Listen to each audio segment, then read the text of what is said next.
Vamos agora falar sobre o gás natural, projeto de exploração de gás natural liquefeito que vai gerir receitas de 23 milhões de dólares. Reis, o que é que isso te faz dizer? Qual é a análise que podemos fazer desta projeção? O que é que podemos esperar?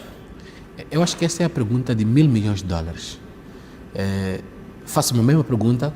Eu acho que todos os moçambicanos também fazem-se a mesma pergunta.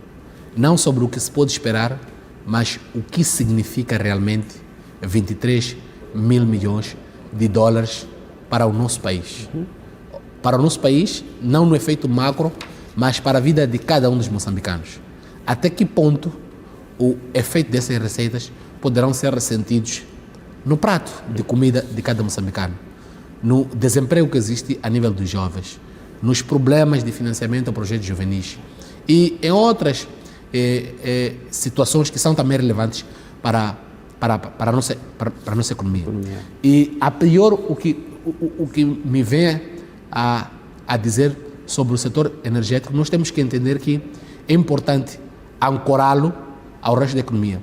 A discussão que se faz sobre o setor do oil and gas, principalmente no setor do gás, é muitas das vezes uma discussão isolada. Entendemos o setor energético como sendo uma parte da economia, algo que está distante da economia, e talvez é pelo modelo de exploração que nós iniciamos, este modelo do offshore.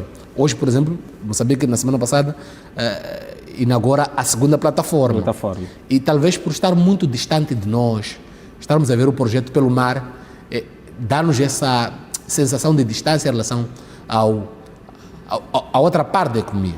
Mas o que posso lhe dizer, Peter, é que esses recursos, enquanto não forem alocados para o desenvolvimento da nossa economia, quando falo de desenvolvimento da economia, é pegar os recursos que são recursos, quando falo de recursos financeiros, os efeitos financeiros da indústria do oil and gas, e investir nos outros setores prioritários da nossa economia.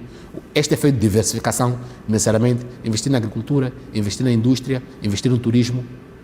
Esses 23 mil milhões de dólares não significarão nada. Nesses 30, 40 anos que Moçambique poderá obter esses recursos, não significará necessariamente nada, porque será um dinheiro que nós ainda vamos continuar a usar em forma de despesas de funcionamento, com algum investimento minoritário nas despesas de investimento, e a economia ficará ainda devastada pelas doenças que provêm, naturalmente, da exploração de recursos energéticos, como é o caso, por exemplo, da doença holandesa e dos outros problemas que poderão vir do setor energético. Então, enquanto esses recursos não forem alocados em investir em capital humano, em investir em setores prioritários da nossa economia, a educação, a saúde, a segurança, investir na questão da agricultura, investir na indústria, investir no turismo, que hoje, por exemplo, levanta-se como a bandeira da nossa economia, esses 23 mil milhões de dólares, como se diz em engenharia popular, iremos comer com boca e não iremos fazer nada. Então, a importância sobre isso, os números provenientes da indústria devem ser, em primeiro lugar, atrelados aos outros setores da economia, porque só assim nós poderemos sentir os efeitos sobre isso. Aqueles 60% que se fala de receitas, diferente dos 40% que vão para o Fundo Soberano, devem ser investidos na nossa economia e investidos diretamente a setores que são prioritários e que melhor empregam. Hoje, nem tu, Peter, nem eu, somos moçambicanos, estamos aqui no Maputo, não conhecemos ninguém que trabalha nos projetos de oil and gas. Eu não tenho nenhum vizinho que trabalha naquele projeto. Os meus vizinhos estão na agricultura, estão na indústria, estão no comércio.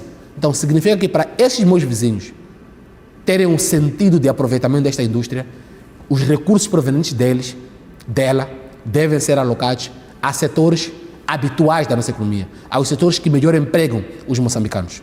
Uma das coisas que dizia o Ministro da Defesa há dias é que esses recursos deveriam também ajudar a procurar meios para defender o país. É lógico, naturalmente o Ministro da Defesa fala como Ministro da Defesa e você, como titular de uma pasta, sempre tenta ter a maior parte dos recursos para si, para fazer sentir o seu trabalho, mas é um posicionamento relativamente justo. Temos que entender que a existência de recursos naturais é acompanhada de algum certo nível de insegurança. E quando tens uma economia com fronteiras um pouco porosas, iguais às nossas, é natural que o Ministro da Defesa Nacional tenha essa preocupação. Em outros países mais desenvolvidos, há cotas destinadas, por exemplo, fixas para o Ministério da Defesa Nacional, para não teres uma situação em que exploras os recursos na parte norte da província de Cabo Delgado e tens a parte sul da província de Cabo Delgado a sofrer do que está a sofrer, do terrorismo, por exemplo. Então, é importante sim que esses recursos sejam igualmente alocados, porque a força de um país é feita em duas dimensões, pela sua defesa e pela sua economia. Não tens como ser forte economicamente se a sua defesa não estiver forte. É frágil. E faz sentido. Moçambique, por exemplo, depois da guerra de desestabilização de 16 anos, nós tivemos aquele período que praticamente matou as nossas forças armadas, em termos de equipamento, de infraestrutura. E de 2018, 2019 para cá, assistimos a esse movimento de tentativa de recuperação dessa força, dessa musculatura do setor de defesa, mas isso faz com dinheiro. Então, é natural que o posicionamento do Ministro da Defesa seja por esse ângulo, da necessidade de alocar recursos para o setor de defesa, para garantir que a nossa soberania econômica tenha uma base sólida. Porque não podemos voar muito para termos a soberania econômica enquanto a nossa base de defesa ainda está relativamente frágil, porque senão assistiremos o que estamos a assistir na província de Cabo Delgado.